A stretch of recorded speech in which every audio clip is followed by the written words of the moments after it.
Welcome to AutoRetro, the podcast where we talk to people about the cars of their lives. I'm David. And I'm Ed. And tonight, David, we have a very special guest. We've been meaning to have him on for some time. He's an adventurer. He's an ex-Kiwi. He's a current employee of a Fiat and Alfa Romeo emporium. And he knows more about the underside of an Italian than most. Please welcome... Italian car, that is, of course. Yep. Well, we'll ask him. We don't know.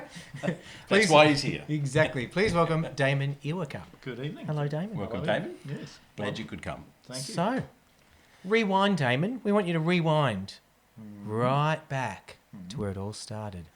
And we want to know about your first car. We often ask people about their first car, which we'll get to. The first car, of course. But we want to know about your before first that, car memory. First car memory. Wow. Yeah, yep. Because it's usually Back not, even further. usually not your own, you know. It's Absolutely usually not. someone else's. Yeah, look, probably first car memory would be a Volkswagen Beetle. My parents had Nothing a wrong with that. Volkswagen Solid. Beetle called Hector. And Now, how did it get the name Hector? I have no idea. Okay. It was HCCTA for some reason. I've no idea, but it had the little Dymo label on the dashboard that my mother put on it. They went to the trouble of printing out Excellent. a Dymo label. I knew who it was. Well, Yeah, that's it was fantastic, fully isn't aware it? of its identity. Maybe it was so they didn't forget who it was. Possibly. Yeah. This is pre-Herbie too, probably, isn't it? Well, it was an Australian-built Beetle. Okay, And, okay. Being such a desirable late-model motor vehicle, they even took it to New Zealand with them in 1975. Wow, okay. And kept it for a few years of carbon monoxide inhalation, and finally turned it into a Vauxhall Chevette in 1978. But that's another story. Oh dear, okay. But So yes, this was- Probably not quite as pleasant a memory, I'm guessing, as the Beetle. Well, they kept it for such a long term that I actually learned to drive in it. Okay. And it was sufficiently unreliable that I ended up with a career in the motor industry. But that's another story entirely. Did they sort of say, Damon, can you fix the Beetle again for us? You know, can you just tinker Not on the this? Beetle. I was probably a little young to fix the Beetle, but the Chevettes, the Shovets, yes, I fixed even know them what plenty that- of The times. Chevette- Chevette was the Vauxhall version of the Gemini, basically, the T-car project, Correct. wasn't it? Yes. Right. Yeah. And we never got that, but We New never Zealand got- obviously. Mercifully, That's right. yes. So you were born in Sydney, where the Beetle was originally, and Yes. then that went to New Zealand and lived out its days. Well, my parents had two cars. They had a Beetle and a Honda N600.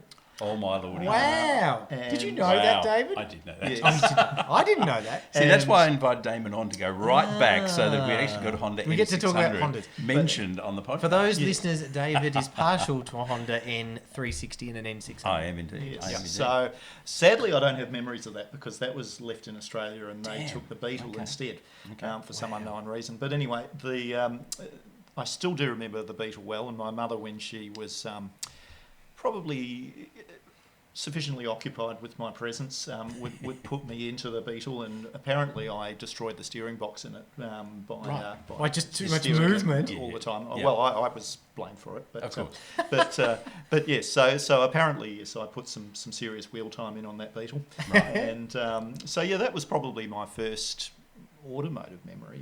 And So then I do remember the Chevette when we bought that, driving it off the showroom floor in 1978. I still Okay. remember that. Wow. Well, yes.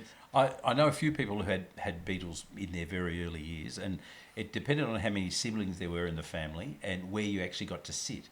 And invariably, the youngest one ended up over the engine, behind the rear seat. Oh, because there's that sort nice of, little dippy. almost little cradle. You wouldn't even call it a shelf. It's sort of a That's right. yeah dippy Yeah. bit. Yeah, I was in a baby seat in the middle of it. Okay. That was where I was positioned. Right. Okay. Right in there. And apparently, I've never been a fan of mushrooms, and apparently Me neither, David. Me Yeah, neither. yeah. My father hates them too. Yeah, and Something wrong with apparently both of you. my mother said to me one day, "I can't understand why you don't like mushrooms." And I said, "What do you mean?" She said, "Well, when I used to go shopping, I'd put the groceries in the back, either side of you in the Beetle. And one day I was driving along and I looked in the rear vision mirror and there you were with a mushroom in your face, eating it. And I said, well, that explains why I don't like mushrooms." It's got all these It's far nicer associations. with a bit of garlic and white wine rather than just raw out of the bag. Just But, raw out of yeah, the bag. Just say. That Yeah. would do it. That would do it. So there you go. So I have German engineering to thank for my Right. aversion to mushrooms and fungi. And in then general. the 78, the Chevette came on the scene. Yes. Um, But this Beetle remained, obviously, because that's... No. The Beetle. Oh, so you're already traded- driving by this stage? No. Oh, sorry, This I was. thought I you would said- have been about 7 when we. Oh, yep. No, 5 when we got the Chevette. I misunderstood. I thought you learned in the Beetle, but you learned... No. I learnt in the Chevette. They kept those for 14 years before I mercifully managed to talk them out of... well, there were 2 of them. There was not just one. Oh, Why were there 2 Chevettes? Well, it was funny. I remember going into the service department because my parents were teachers, and every school holidays those cars would go in to be fixed for Tended to. everything, and Yeah. they would constantly break almost simultaneously afterwards. And I remember Gary, the service manager at the local GM dealer, he said to my dad one day, he said, "Do you have a stutter?" And my dad said, "No." And he goes- Me or the car, Gary? and Dad looks at him and he said, "Oh, I just wondered if you walked into the showroom and said, I'll have a Chevette, please," and they gave you 2. 'Cause they had 2 of them. They had a sedan and a wagon. So the 3-door wagon, which was Dad's car, and then the 4-door sedan, which was Mum's car. And Dad was a science teacher, and he had a bit of a reputation amongst the children at the school he taught at for being a little bit of a mad scientist, and it was a boarding school, and of course he'd drive the wagon during the week, and then on the weekends he'd drive the sedan. And the kids in the boarding It's school good actually, to mix it up. actually they were both the same colour and both the Right. same year. And so basically the kids at the school believed that Dad actually unbolted the back of the wagon and put the sedan back on it on the weekends. Yeah, he's a real lifestyle kind of guy. Absolutely, absolutely. Yeah, because I mean, Well why ahead of would his you time. have 2 Why would you do 1978 that? Chevettes in The aquamarine same blue? colour. I mean, you just wouldn't. We did. Yeah. Okay. So That is unusual. it is unusual. So were they built in New Zealand? Or? They were locally assembled. Locally Well, assembled, okay. assembled's probably too precise a word. They were thrown together. Thrown together, yeah. Yes. There was a lot of assembly in New Zealand that I'm only still coming to understand about. Like lots of cars were assembled over there. Oh, huge. And lots of brands. I mean, Honda did for quite some years, they? assembled in New Zealand. Yeah, Yeah, they were the last, I think, to pull out. Okay, okay. So Honda and Toyota were the last 2 brands Wow. assembling in New Zealand. So when did that stop? It was early Like- 90s. Oh, that late. Yep. Yeah. Okay. Yeah. We were Yeah, there the in Japanese import boom killed it. Yeah. We were there in '87, I think, and we had a City as a renter car. Oh, there were lots of those. And it was a sort of putty colour, like not a Japanese Oh, colour. not one that we never got that colour. No. So they were sort of different colours and Different specs. Yeah. Yeah. There's a wonderful photo of cities on a train in New Zealand. You know, all the colours loaded up. You know, snaking its way through the mountains to okay. some poor dealer who's Yeah, well, they're probably all locally assembled.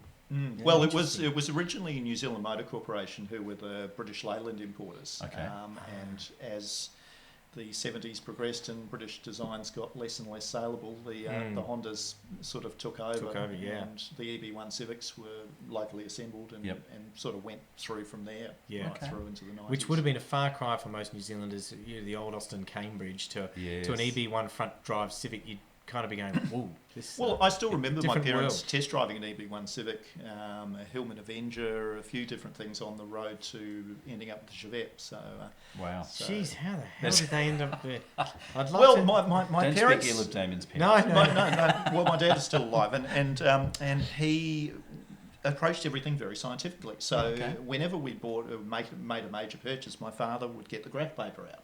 Oh wow. And he would they'd write the pros and cons of all Right. the purchases, and then they would compare them. So they'd have this little check sheet. And they would- Honda Civic, small, yes. So yes, what the Hillman Avenger, I think that was probably a bit racy, you know, the name. Yeah. Probably Right. but no. Racy name, Cross. Cross, You yes, know, yes. not That's a hap- con.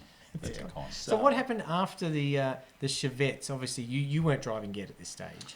Well, no. So basically, my driving school car was a locally assembled Subaru Justy.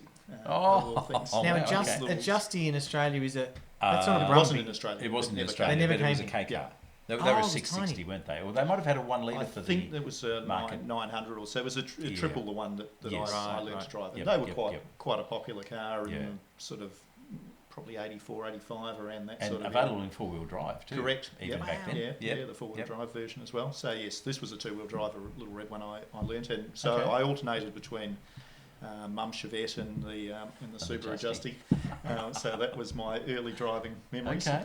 So is that the first car you drove, Damon, the Justy?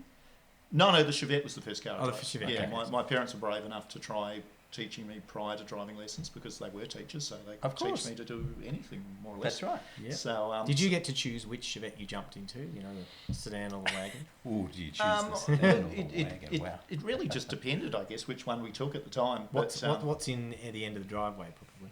That's right. Yes, yeah, exactly. So so there you go. So yes, that was my first driving experience, and just like my father did in the showroom, as he stalled it, I remember the salesman saying, just be careful, the clutch is quite on these. Bitey, quite Yes, bitey. yes, yeah, that was my memory of Right, okay. exiting the showroom on the Chevette, and I probably 10 or 12 years later repeated exactly that as my maiden introduction to driving. So, but I did my driving test in that car. I actually did it in Mum's Chevette. So, Yep. so Pass first time. Happy cured me memories. of British cars for life. So, And what was the first car, fast forwarding a little, not that far probably, that you owned in NZ? yes, well, of And course, how old were you? Well, 'Cause you see, the thing with New Zealand is you were able to get a driving licence at age 15. So 15. I would have loved that. Oh, 15. yeah, that would have been great. Now, my birthday's in January, and 3 weeks before my birthday, they changed the regulations. But prior to that, you used to be able to walk in at age 15, do your driving test, have a full licence. Wow. At age 15. Okay. Just as I What could go wrong? They were very trusting, weren't Yeah. they? Yeah. So I went on to the graduated system, which meant I think it took 18 months to get a full licence Yeah. under that sort of. But we all had licences at high school, and we all wanted cars, and all had no money. Well, most of us had no money. Yeah. Some did, but Yeah. but so my shortlist for a $500 investment was a Sunbeam Stiletto, which was a Ooh, yep. was a Hillman Imp, which Hillman Imp yeah, the Coupe. Coventry Climax. Yep. Because we got Which- the imp, obviously. Yeah. Not So, the so for $500, you got one with a blown head gasket, of course. Well, Right.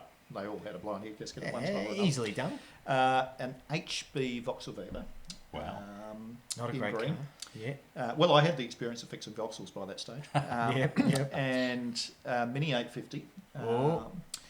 or a Fiat 500. And the rest, dear listeners, is history. It is history. Yeah. Well, you see, at the time I was doing road cycling, so I Okay. used to do road cycling when I was at high school, and I had a Peugeot racing bike. So our road cycling coach, which was one of the school teachers, he had a succession of Bambinas, as they're called in New Yep. Zealand. So the locally assembled Fiat 500 is called a Bambina, not a Bambino. Not a Bambino. Oh, So okay. it's a baby girl. So, yeah, Because so the the- female version of the... Well, yes, apparently in the conservative 1960s New Zealand, a Bambino was seen as a reference to baby Jesus, so it was Oh, right, it okay, was not, okay. Outlawed. not to be allowed, No. so it had to be a Bambina. Bambina. Okay. So yes, so Why not just Cinquecento? That's probably too many syllables. you wasn't couldn't say that in a New Zealand You accent. try saying that in New Zealand. Cinquecento. Yeah, no. It's absolutely not going to work. So that was not going to work. Anyway, so he had a succession of these Bambinas, and This was your coach, your my road cycling coach. So we used to Can I go just road ask, cycling. where did he put the bikes?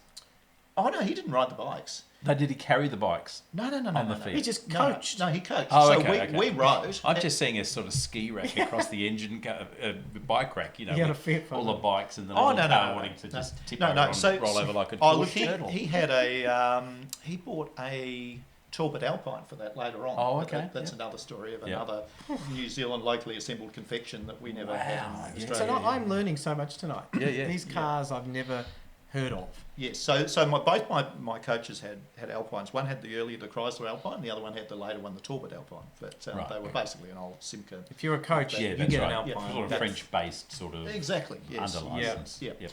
So, but anyway, when it was time to go road cycling, he would basically just pull up beside us, pull the hand throttle on, pull the sunroof back, and stand out the roof. And I was coach going to us say, did he out the stand roof. out Wow, the roof? okay, He okay. actually Yeah. did stand Absolutely. out the roof. Wow. Yes. So he would just Great.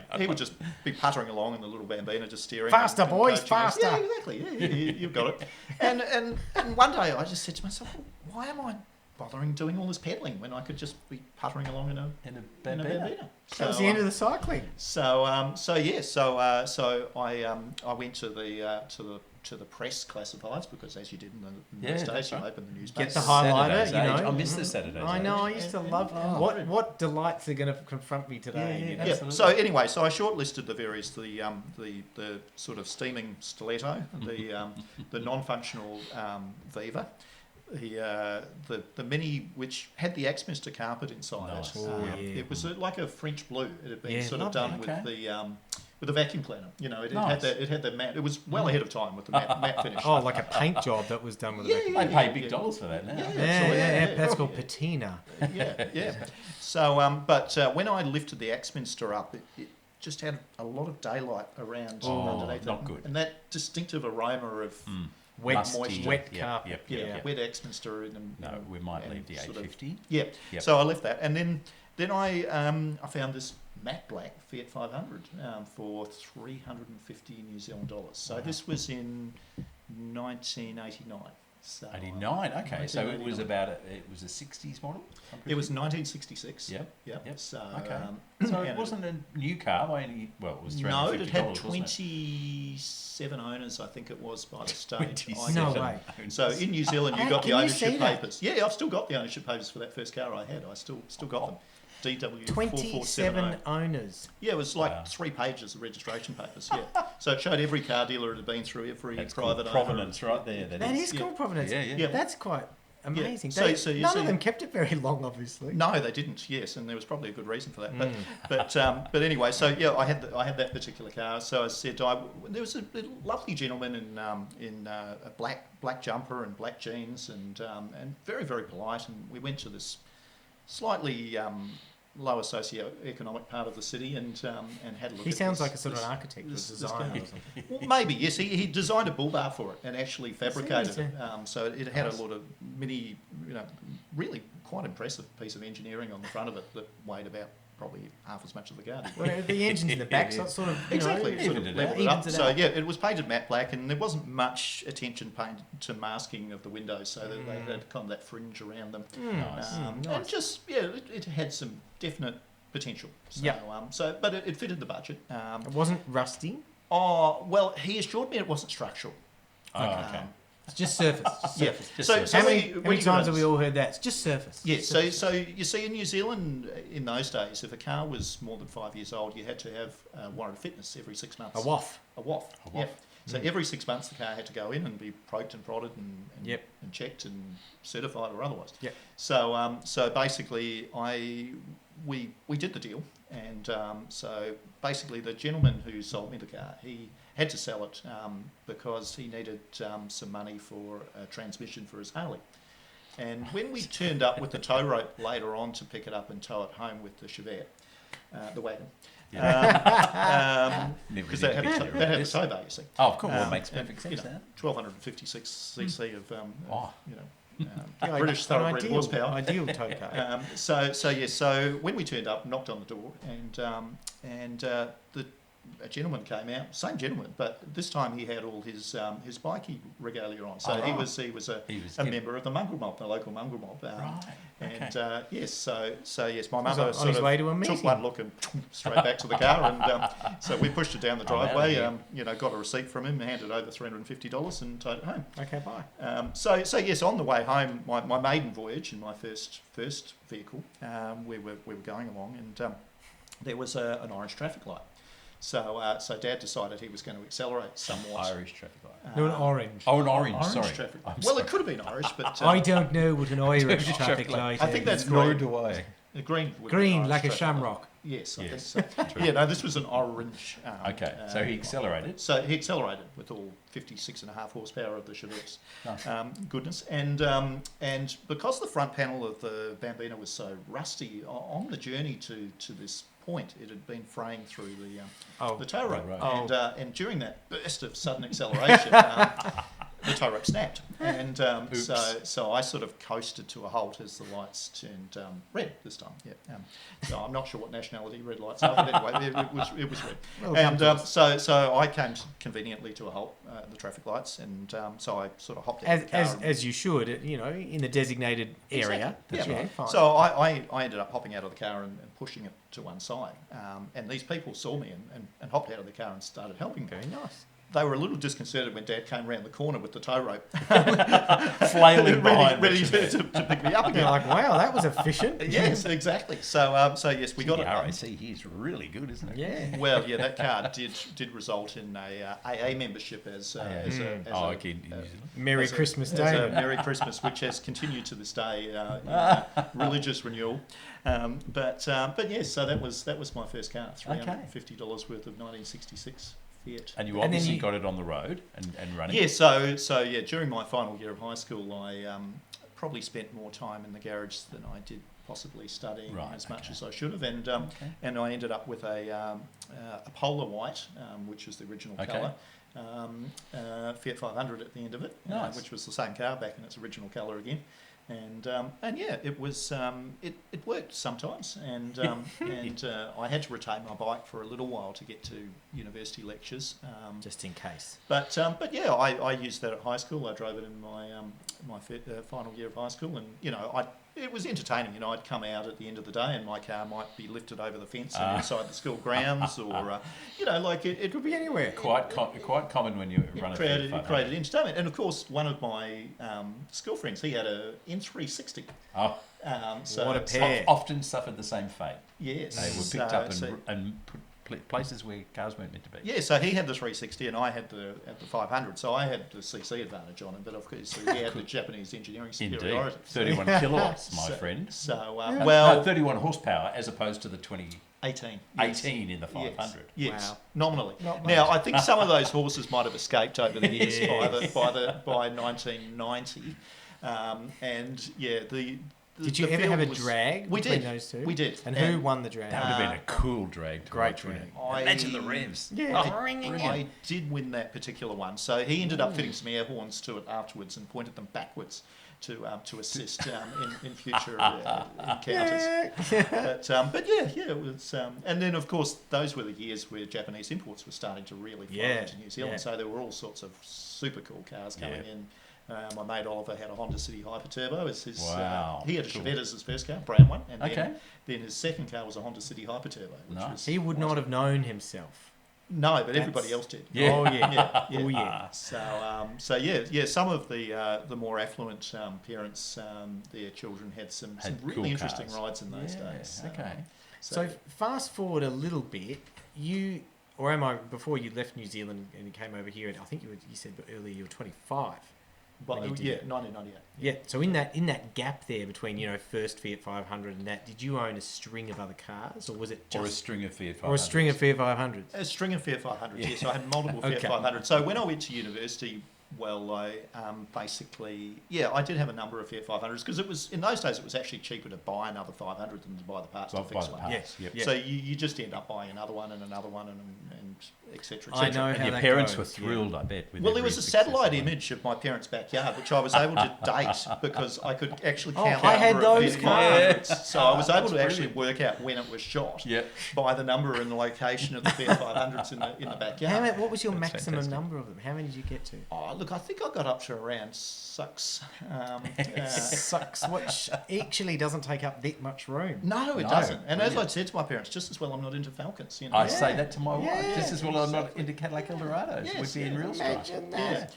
So I had the first one, and then one day I opened the newspaper, and then there was an ad in the paper, as you did on a Saturday morning, and it was a Fiat 500, one lady owner, 16,000 miles, Ooh, hello. Yep. $2,800, and a phone number. Which So, is quite a bit compared to your $500 or $300. $300. that was a lot. So like a really nice 500 in those days was 12 to 1,500 New Zealand dollars. Yeah. Something really very very Yeah. clean. So $2,800 was big money for a Fiat 500 in Nevertheless. 1990. But I said to my mum, I said I'd like to have a look at this car. It must be good. So we hopped in my Bambina and drove over to the other side of the city, and we met Mavis. So we Hello, knocked on the Mavis. door, and there's this beautiful 1960s cream brick veneer house. I love a mid-century cream brick. Yeah, so every blade of grass was just perfectly manicured and beautifully Nice. even. Knocked on the door and you'd see the plastic strip down the car. Ah, yes, and, yes. and this proverbial little old lady comes to the door. She said, "Oh, you've come to look at the car." I said, "Yes." And So she takes me out to the garage and opens the garage door, and there's no car there. There's a big pile of bedspreads and no car. Anyway, she pulls the bedspreads off, and There's the car. there's the Fiat 500. So it was a yellow Fiat 500, and so This is like a primrosy yellow, quite a light yellow. Tahiti gold, it's called. Tahiti gold. Tahiti gold. Okay. Yes. Exotic. So, Very exotic. So yes. So anyway, so beautiful little car. So I said, "Can I have a drive of it?" She said, "Oh, you have to take my husband." So I went for a drive, and the car was just like new. It was beautiful. But I didn't quite have the $2,800 to my name. I could have sort of done it if I'd sold my car, which by that stage was worth 1,200 odd New Zealand dollars in its teenage restored state. But I didn't quite have enough to buy it outright. So we sort of went home to think about it. Mum said, "Look, I'd like you to have a better car going to university. I'll lend you the money until you sell your car." I like how she thought that's a better car. Yeah. Yes. So it's a better example of the car. That's cool. Yes. Yeah. Well, Okay. I mean, It's the not first where I want one. you to get a bigger car or a more No, suitable car. Or but an these are the air-conditioned people car. who had two Chevettes. Chevettes, that's true. So True. At that point. At yeah. that point. So basically, Mum said, "Yeah, I'd like you to have a better car." Now, just bearing in mind the ownership experience of my first Bambino, it did involve catching fire at the traffic lights on a Friday afternoon in the busiest intersection of the city outside a petrol station. Right. And there was some moments. times It had some where moments. excitement was injected into my motoring in a way that an owner of a Kia Picanto will never understand. There was definitely some memories of that time. Brilliant. Anyway, so we rang up Mavis and said, "Look, I'd like to take the car." And she said, "Oh, there's this girl here who wants to buy the car." And she said, "But she's got a dog." She said, I don't want a dog in my car." She said, Or my she soon-to-be said, ex-car. "Look, I know you're going to take care of it. My husband said you drove it so nicely. I'll tell the girl it's yours. It's sold." So we hopped in the Chevette, rushed over there, and wrote out the cheque from Mum's chequebook we were going to write out the cheque, and she said, "I'm going to give it to you for what the girl offered, which is $2,200." So brilliant. even better. Okay. she said, "I know you're going to take care of the car. Yep. I want you to have it." Oh, brilliant. So I still have it to this day. Oh. I still own that car. Wow. So, And I have seen that car. So have I. It's been on display at your place of business on occasion. I don't think it all is. the It time. is there It's currently. currently Yes, there. Yeah. in It's a Richmond. beautiful little car. We'll have so- some photos of that. So We will. that car was first registered the same month I was born. So we're Oh, both, perfect. we're both exactly the same age. A nice synergy. Yes, and so So now that car there are plenty of other stories attached to that car too. Yeah. Well, I did my first big adventure in that car. I drove that car around New Zealand when I was 17. So I Brilliant. caught the ferry and drove it all around the North Island and New Zealand, all the way up to the top of the North Island, back down again Fantastic. in a week. So it's, And was the 16,000 mile car, was that a more reliable car? It was, yeah, Didn't it was have good.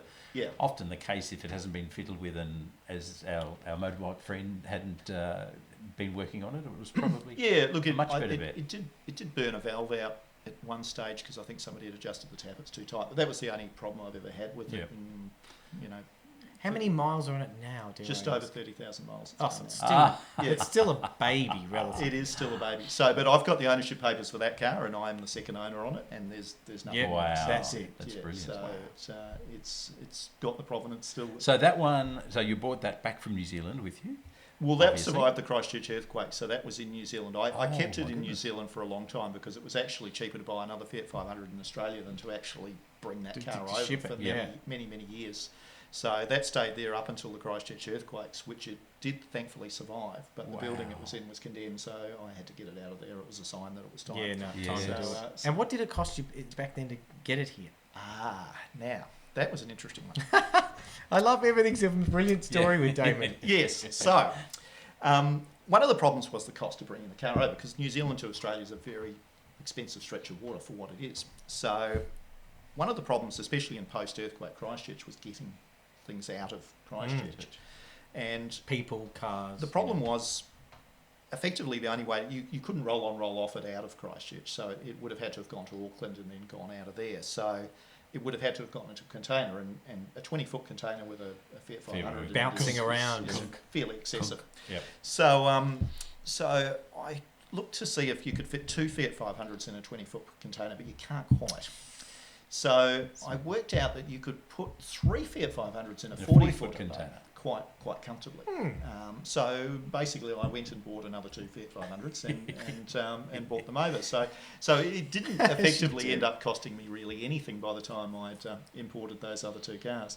Oh, and then it sold them and for a then bit of a sold them. profit and happy day. Yeah. I like this kind of scheme. Brilliant. This is great. So that worked out quite well. So then you're age 25, you're in Australia, you've got maybe a bit older than that by the time you brought it over.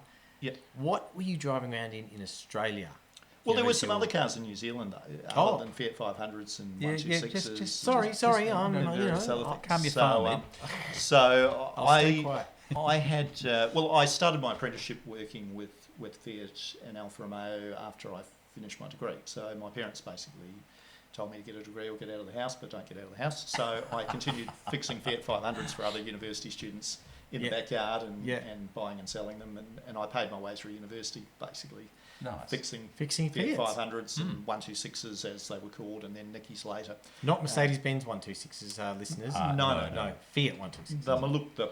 The Polish national icon, which is the latest boxified Fiat 500. Yeah.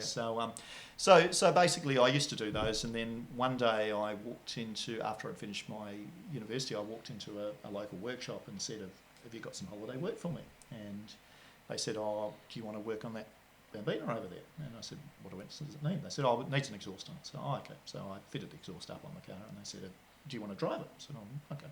So I took it for a drive and came back, and they said, "What do you think?" And I said, "Oh, it's a pretty good car, just needs a bit of this and that," and gave them some things that it needed. And they said, "Oh, we'll come into the lunchroom," and sat down, and basically they said, "You didn't bring your lunch." I said, "What do you mean?" And they offered me an apprenticeship, so I ended up starting working on Italian cars. So that was how it all started for me, and so I did my apprenticeship, and sort of as I completed my apprenticeship, I decided to be a bit decadent by a 4-cylinder car rather than all the 2-cylinder cars that I'd had. Big man on campus. Well and double do. Well, I mean, you've got to understand that by going to trade school or polytechnic, as it was called, in New Zealand, in that period of time, all my classmates had Mazda RX-7s or 323 4-wheel drive turbo Familiars, Familiars I should say, not 323s. Yeah. So they had a range of hire purchase Japanese pre-owned Exotica, and I had a Nicki. So let's just say I was the subject of some comment, if not outright derision, through that time period. Yep. And look, that was just the way it was. I was fully accustomed to that by that period. By that time, So, as I said, and I think David, you're accustomed to that with your Hondas. Absolutely. I'd be accustomed to that with my Mini and my weird French cars. Yep. And, Yeah, that's right. Plenty of exactly. Black sheep. You could call us the black sheep. Indeed. Exactly. So that was definitely the case. So I decided for my first 4-cylinder car that I'd buy a Fiat X19. Ooh, sporty. Targa top. Yeah, Targa top. Nice. Mid-engine. Yep. Basically a Ferrari shrunk in the wash. That's what they'd like you to believe. Yeah. So a Fiat 128 that got flattened a bit.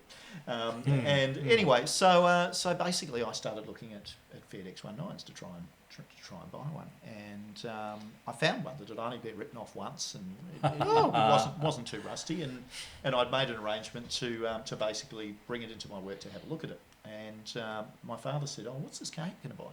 And I made the mistake of showing him a model of a Fiat X19. Oh. Dad didn't like that very much. It didn't fit very well with his graph paper.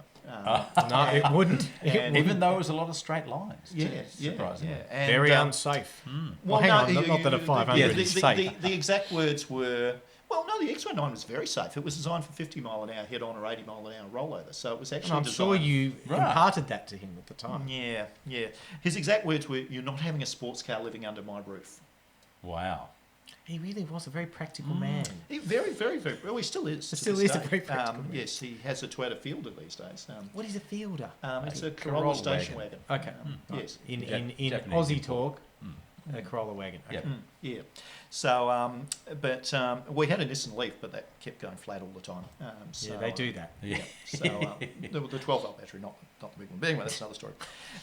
So anyway, so we had a big argument, and Mum went off to bed. She'd had enough, and Dad and I were still going till the early hours of the morning. Right. About the pros and cons. Of How it. much Fiat can you? X19. How much can you argue for hours about it? I don't like it. I like it. I don't like it. I like it. Oh no, he was just adamant. I wasn't having it. And I wasn't having that. He wasn't letting me have it. So, Right, so wow, basically, okay. I let him have it about him not letting me have it. So, Right. So Did you have it? well, no, I didn't win that In the argument. end, in the end, nobody got it. Nobody. So, no, nobody. No, did. oh, So no. in the end, so I decided, being the practical person I am, that I'd go to my room and I'd bring out a sales brochure for an Alfa Romeo Sprint from the French motor show that I just happened to have one. Just happened to have lying around. And so it was all completely written in French, as motor show brochures for the French motor show would be.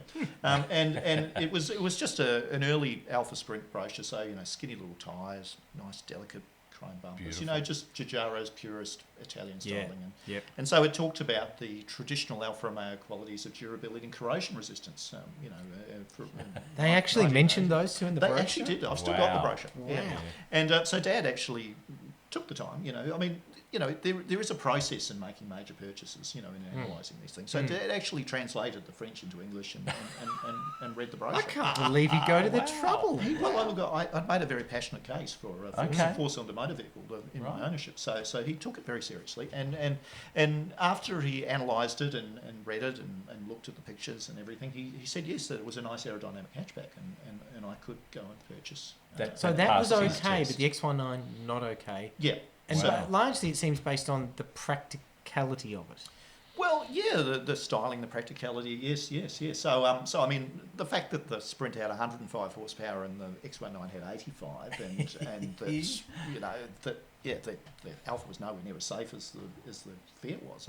But that didn't matter. It was a nice aerodynamic hatchback, and Right. he gave me permission to buy it. So Right. So I started to commence to find a non-dissolved example that had traditional Alfa Romeo's qualities of durability and corrosion Corrosion resistance. resistance. Sort of 15 years down the track, and that was surprisingly difficult in Really? 1994. Mm. Anyway, I found one at a local K, a 1984 Sprint Quadrifoglio Verde.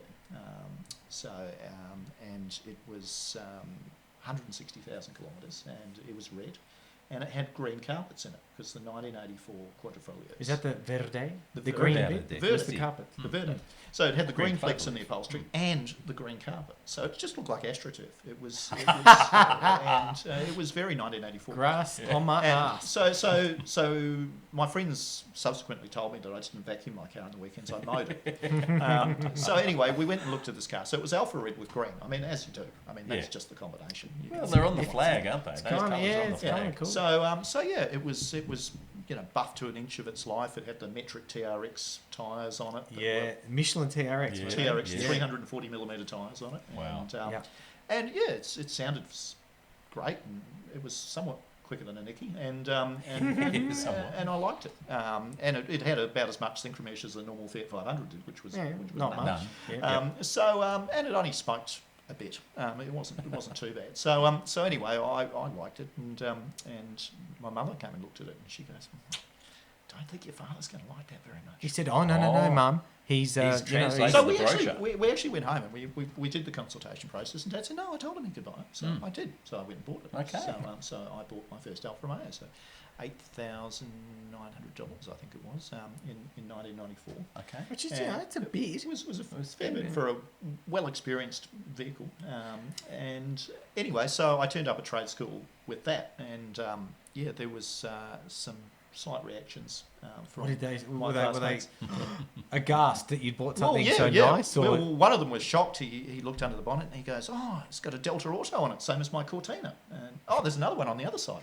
Yeah. It had Oh, look, two two. Delta Autos. a Delta Auto, Delta Delorto, A Delorto, but he's a Delta Auto. Delta Auto. Yes.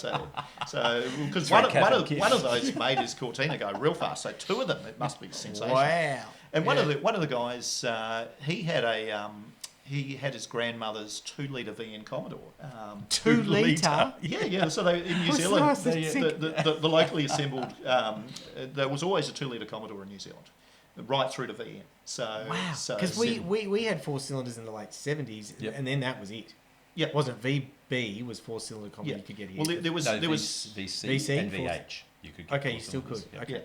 Yeah. Okay. Yeah, so in New Zealand there was a tax, a big tax on cars over 2 litres. So effectively everybody wanted there a was car a tax. Yeah, below 2 litres. So there was the VL, there's the VK, which continued like the VH, and then the VK had an RB20 2-litre straight 6 in it, as well as the RB30. And then the VN, of course, no longer had the Nissan arrangement, so they actually just dropped the Chimera motor into the, into As the you VN. would. What a charmer that would have been in a VN. Yeah. So he challenged me to a little bit of a race because obviously he had a 2-litre. I only had a 1500, so That's yeah, right. but you'd be a bit lighter, I reckon. yeah. There wasn't too much in that race, despite the fact of being a manual. But the Commodore. But yeah, it was good. My trade school tutor called it the Foggio. Quadrifoglio was not part of New Zealand language, so he called it the Foggio, which was sort of apt sometimes, when you started up and it had a big cloud coming down the Fog guy. came out of it. It was, but so no, I pulled that car completely to pieces and rebuilt it and turned it into something approaching how it used to drive, and I enjoyed it a lot. A good move. Yeah, and then Well, it proved to be a very good move and came in very handy because you've done a similar thing in recent years as well. Well, yes, yeah, I have a 1987 one now. That's right.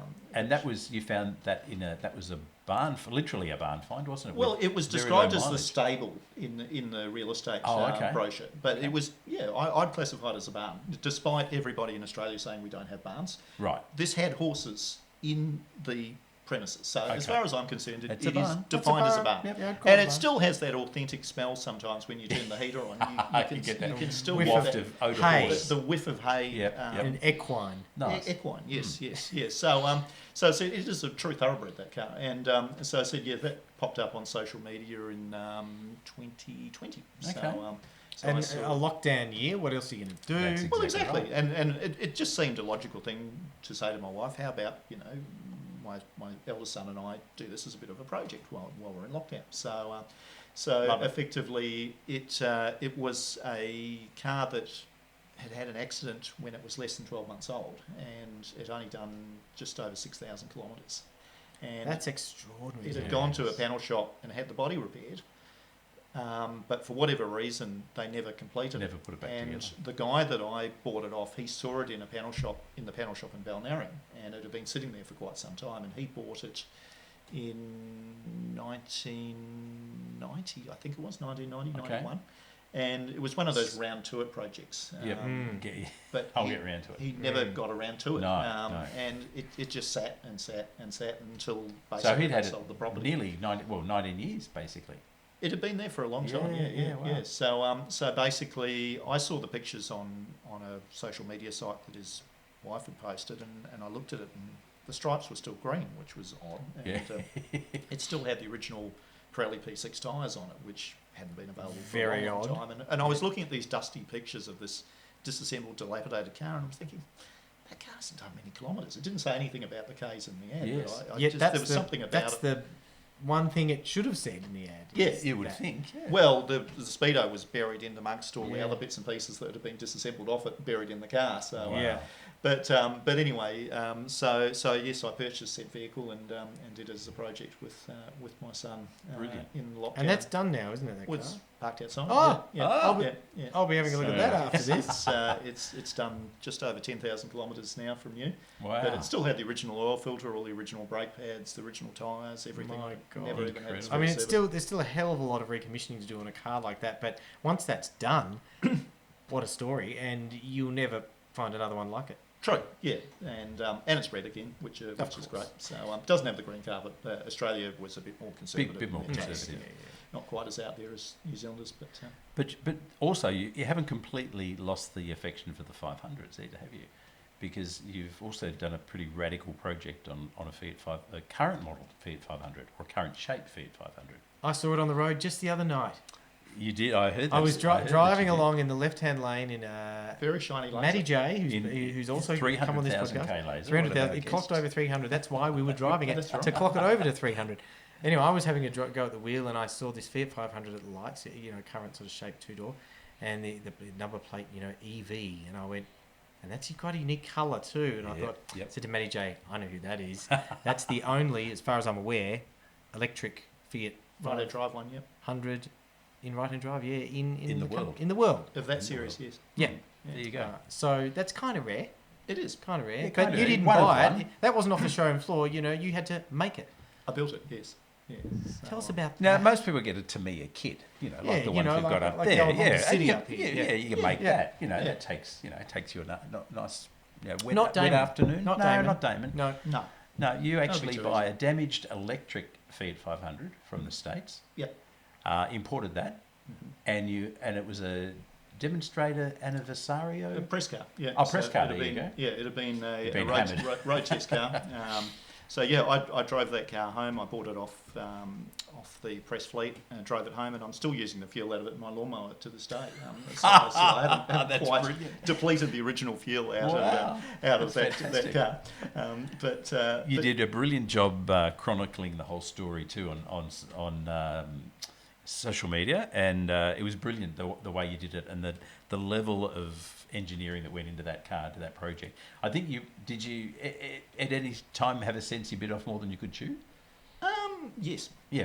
Yeah. Not putting too fine a point on Yeah, it. look, it was one of those projects that nobody had ever done before.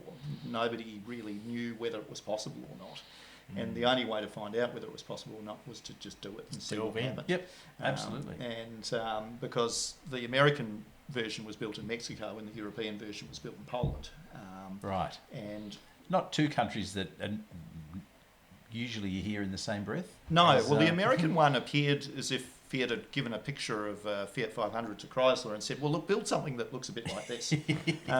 So even things that looked exactly the same, which is weren't. not. And they doesn't were the different. story go that car was only available in America for the emission credits? Correct. It was only California, actually. Oh, okay. California and Oregon, but Right. predominantly California. So Sergio Marchionne, who was the then CEO of Fiat Chrysler, famously said, please do not buy this car. It cost me $12,000 or $14,000 every time somebody buys one. Because Don't buy it. he actually went on, he went on record saying, But someone did. well, they had to sell them. So they put them on leases and basically pumped them out there to get their emissions credits. Yeah. And sell Hellcats and SRTs and various other. Yeah, all the nasty emitting vehicles. Yeah, exactly, to sort of balance out the petrol headedness of the fleet. Indeed. So yes, but it's a great car. So It I is a really great enjoy car. I've been lucky enough to drive it. I think Yeah. it was actually the first full electric car I ever drove. Your car. Oh, really? And what a great commuter. Like, Oh. I know you use it a lot to go to work and back, and Yep, absolutely. what a brilliant car for that. Yeah, look, it's about $250 worth of electricity for 6,000 kilometres. So Not bad. Not bad at all. It's not bad. And you just It's about you 3 don't have a cents fast charger or anything. You just plug it in where you put your toaster I did for the first couple of In the years. Yeah, just into a normal through the 10 amp kitchen socket. window. But I've got a slightly quicker charger now. But to be honest with you, with a small battery pack, it doesn't really need it. But Yeah. but it's a So lot what's of the fun. range basically? of Oh, that car that's now? about 160 kilometres on that one. So it's And that lasts you 24 kilowatt hour battery pack. That'd be about what, a 4 or week? Is 5 that about a days week a of week or commuting? something? I do about 60k round trip, so it'll comfortably do, 2 days on Okay. charge without a problem. And Yep. look, if I ever need to, I've got the charger in the boot. I can just plug it into the wall and Yep. top it up if I need to. Doesn't It's matter. no big deal. Now I know we could talk for hours and We hours literally and hours could. because Damon has stories about a lot of cars and an insatiable memory for detail. There's one more story I want to cover, and it involves one of your cars. I think it was a Nicky, and I think you drove it a hell of a long way around Europe. No, that was a Fiat 500. So that was a Oh car. no, it had a Nicky engine. It did have a Nicky engine. Yes, Okay. correct. So It big was block 650. A big block 650. Now, where did you get 24 that horsepower. car, Damon? Do you remember the origins of that 24 car? horsepower. Still not as much as I the 360. do. Yes, I bought it at a farm clearing auction in Warragul. Who told you about the farm clearing auction, Damon? Yes, a certain gentleman who It may all be in moves in proximity. circles, Oh, doesn't it it? does, it does. I remember that. It's my one little claim to fame in Damon's history was I saw this farm clearing auction thing and scrolling through what's available, and there was a really quite tidy red 500. But there were all sorts of other Fiat multiplers and I think And some Renaults, of course. yeah, some Renaults, which is probably Oh, why yeah, I that's was why that's yours why I was pricked up. scrolling. Yeah. And I remember thinking, oh, Renaults, and I thought, Damon might like that. So I flicked it to Damon, and Next thing I know, I bought that red one, Ed, and I was, wow. Well, the irony is I didn't actually go to buy that car. I went to buy a Fiat 500 Giardiniera that was in the And a auction. Giardiniera being A gardener's van, a station wagon. wagon. Yep. Is that Oh, what it is? A gardener's gardener's van. van. Of course, Jardin, yeah. garden. That would make sense. Giardiniera, yeah. Yeah. Giardiniera. So yes, I have one of those, but that's another story. Yeah. Yeah. But We've got to make a list of these other We stories do. for next time. the Jot other them story. down. The other story. But I went to buy this Giardiniera, and being a country farm clearance auction, they didn't pay any real degree of adherence to the lot order. So they basically just walked around the paddocks and just That went, one, okay, we have this one, which is lot 24, which is a bunch of farming implements. And we have a Renault 16, and now we have a Fiat 500 Giardiniera. And the Giardiniera had a Fiat 600 engine wedged in the back of it, and it was terrible. And it went for far more money than I thought it was worth in those days, ironically, which is probably nothing these days. But anyway. Yes, live and learn. And anyway, so it went out of sequence, and the red 500, which should have been one of the early lots, ended up in the middle of the auction after I'd decided I wasn't buying the Giardiniera. And my friend who came up with me had no idea that I was even interested in it, and I wasn't. But I just happened to look over it, and I just went, gee, this is a really original car. Original sills, original panel, never been hit. It was just a genuine, nice... High Crest Motors, St Kilda, 1969. A Melbourne St car Kilda from Road. new. And it was just a nice car. It had bull bars on it as well. I don't know what it is with me buying Fiat 500s. Do they think that makes them safe? I think that's the idea. Don't but- know. Well, according to the previous owner, I did talk to him about it, and he used to drive it, and he kept getting sick of his front badges getting broken, so he actually made these these Little bull bars bars to check the badges. to protect the badge. Anyway, whatever. So I sort of just started bidding on it, and I actually ended up buying it. I sort of didn't have a checkbook because that was what you did in those days. Apparently, apparently when you went to a farm clearing auction, you had to have a checkbook. That's right. And I didn't have a No checkbook FPOS with me. And facilities they, then. No transferring FPOS. on your smartphone. No, probably. not in 2004. So anyway, one of my friends who came up with me, his friend had a clothing shop in Frankston, and he had to collect the takings. So we actually rang him and said, "Hey, do you mind if we borrow some of the takings from the Saturday from the clothing shop?" No, you're asking, how was business today? Was it this good or this good? Yeah. So between my maximum limit over the 2 days plus the takings of the clothing shop, I was able to actually assemble the $6,300 odd or whatever it cost me to buy the car. Which was quite a bit then for a 500. Like that was good money. But it was a nice car. There was more interest in it. I mean, there are obviously other people bidding on it. Yeah, well, there was a got it guy up who was that the high. underbidder who harassed me for several years afterwards trying to buy it back off me. Mate, you should have put your hand up a few more times. Yeah, because he tried to find another one and couldn't find one any better than that. Yeah. But that was my daily driver for 10 years. I drove that car to work and back for 10 years. And I took it up to the Fiat Nationals in Bathurst in 2007 and up to Sydney for the Australia Day. We had a procession of Fiat Cinquecento through Sydney on Australia Day in 2007. So the original Fiat 500 was launched in 1957, or the Nuova 500 was the twin-cylinder one. And 50 years, obviously, was 2007. So we had a big celebration in Bathurst with the Fiat Nationals. So they wanted a Fiat 500 up there. So I said, oh, look, I'll drive mine up. So I drove up to Bathurst, and we had the Fiat Nationals, so we basically had the reverse direction hill climb up the track. So I had plenty of time to pick my lines through the corners. But I did win my class. Oh, nice. As the only entrant. Yeah. But as I said, it performed creditably in the Motorcarna and the Show and Shine, and It's and an as I said, all-rounder, that car. winning my class in the hill climb was quite Absolutely. helpful. Cream So on the basically, cake. I drove it up to Bathurst, drove it across to Sydney. We did the procession, and when I was there in Sydney, I met a couple by the name of Lang and Bev Kidby, who'd bought a Fiat 500, and they were planning to drive it around the world. That's a long This drive. is where the That's a plot long thickens. drive. So I'd said to my then girlfriend at the time, would she like to come with me in a very small car driving to Bathurst in Sydney, and she declined. Right. And she said, no, I'm I'm not interested." shocked. And I'm not Thanks, shocked. I'll fly or And, drive, take the we'd train. been Or... sort of together for about 12, 18 months at that stage, and the relationship wasn't quite at that level. So basically, she declined to come, and she sort of when I was sending her pictures and telling her about things that were going on, she sort of regretted the fact that she didn't come with me, and she was sort of a bit disappointed. Anyway, have I got another trip for you, honey? I met Lang and Bev and was talking to them and looking at this Fiat 500, and I said that car is not going to make it around the world. I said honestly, you know, if it makes it back to Queensland for you where they were based, that'll be a good thing. But I said you're going to have to do some serious work on that car if you want to make it last to do what it's got to do. And of course, turning up in Sydney on a car on full Victorian registration, where the guys were rolling their cars off trailers, having come across Sydney, they said, "Where's your trailer?" And I'm going, drove that drove from there, Melbourne via Bathurst. And kind of, I love that. I love that shock factor. Yeah, I've done it before, not to your degree, but it's very satisfying to go, made it. So I started talking to Lang and Bev, and there was something called the Tour Europa, which was something that's run by the European 500 clubs, predominantly the German clubs organise it. So it's basically a drive through Europe, ending at a place called Garlenda, which is over near Savona. And that particular, it's a very small village, but they've set itself up as a kind of a Fiat 500. There's a museum there, and it's the centre for Fiat 500s it's the claim to fame of this otherwise small village in the middle of nowhere.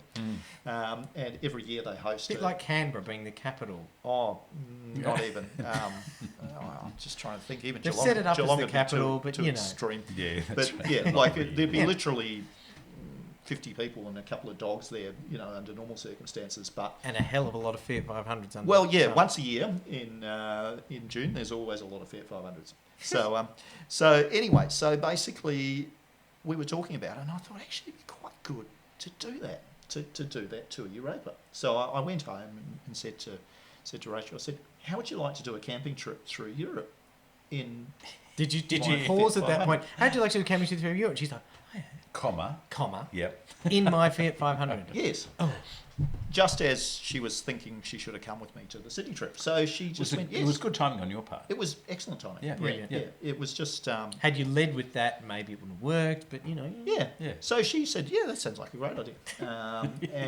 So I had a few months to work out how to basically get a car prepared to drive in the other side of the world and work out carnets and export declarations and how to get it there. And so we ended up deciding the best way to send it was to actually put it in a big wooden box. So we actually built we built a big plywood box. And a really big stamp on it. Yeah. And do not bend. and we basically put it, the cheapest way was to put it in a container with consolidated freight and just put it in a cardboard, a big plywood box and sent it. Yep. So we put all our camping equipment in there. I set the car up, did everything so it would hopefully survive the trip, and basically put it in a box and sent it off to Europe.